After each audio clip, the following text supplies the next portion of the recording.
और इस बीच दिल्ली में तेजी से घटनाक्रम बदल रहा है। कल गृह मंत्रालय ने एलजी और केजरीवाल के विवाद पर बड़ा कदम उठाते हुए अधिसूचना जारी कर दी। इस अधिसूचना की कॉपी इस वक्त आज तक के पास है। इस अधिसूचना में केंद्र सरकार ने एलजी के अधिकार स्पष्ट कर दिए हैं। अधिसूचना में संविधान के अनुच्छेदों का जिक्र करते हुए ये साफ कर दिया गया है कि भारतीय लोक सेवा आयोग के अधिकारियों की ट्रांसफर पोस्टिंग में एलजी के अधिकार मुख्यमंत्री से ऊपर हैं। तो आपको बता दें, गृह मंत्रालय का अब हस्तक्षेप और उसके बाद यह अधिसूचना जारी कर दी गई है, जिसमें स्पष्ट कर दिया गया है कि जमीन, पुलिस और ट्रांसफर पोस्टिंग के मामले में एलजी का ही फैसला आखिरी फैसला होगा। सीएम को निर्देश दे सकते हैं उपराज्यपाल। तो बड़ी खबर, क्योंकि दरअसल ये पूरा मामला जो उठा था और उसके बाद इस पर ट्वीट किया है उप मुख्यमंत्री ने। क्या कुछ कहा है, आइए आपको वो भी हम दिखा देते हैं। मनीष सिसोदिया ने इसके बाद ट्वीट किया है और कहा है कि खबर है कि एमएचए के साथ बैठकर कुछ भ्रष्ट बाबू फतवा तैयार कर रहे हैं कि दिल्ली में ट्रांसफर पोस्टिंग एलजी के हाथ में ही हो। साथ ही मनीष सिसोदिया ने लिखा है कि क्या एमएचए कुछ भ्रष्ट बाबुओं को बढ़ाने के लिए संविधान को ताक पर रखकर ऐसा नियम बनाएगा।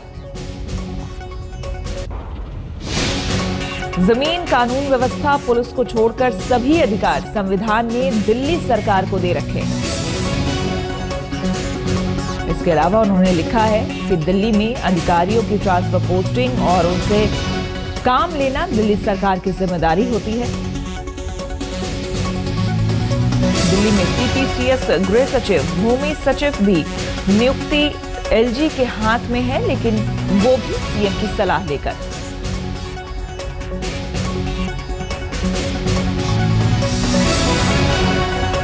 इन 4 मामलों में भी सीएम से बिना सलाह लिए नियुक्ति का अधिकार एलजी के पास नहीं है।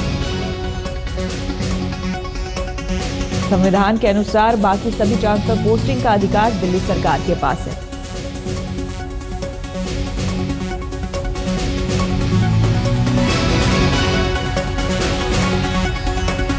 दिल्ली के मुख्यमंत्री अरविंद केजरीवाल ने भी ट्वीट किया है और ट्वीट करके केंद्र सरकार पर निशाना साधा है। अधिसूचना पर केजरीवाल का ट्वीट आया है, जिसमें कहा गया है कि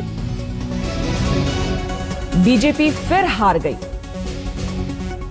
अधिसूचना पर बीजेपी की हताशा दिखती है, ये कहना है गृह मंत्रालय की तरफ से। दरअसल अधिसूचना जारी कर दी, बीजेपी फिर हार गई है, ये कहना है केजरीवाल का। इससे पहले इस अधिसूचना पर मनीष सिसोदिया, उप मुख्यमंत्री दिल्ली के, उन्होंने ट्वीट किया और तंज कसा केंद्र सरकार पर। और अब अरविंद केजरीवाल, दिल्ली के मुख्यमंत्री, उनका भी ट्वीट आ गया है और उनकी तरफ से भी ये कहा गया है कि अधिसूचना जो है वो उस पर उन्होंने ये कहा है कि बीजेपी फिर हार गई है।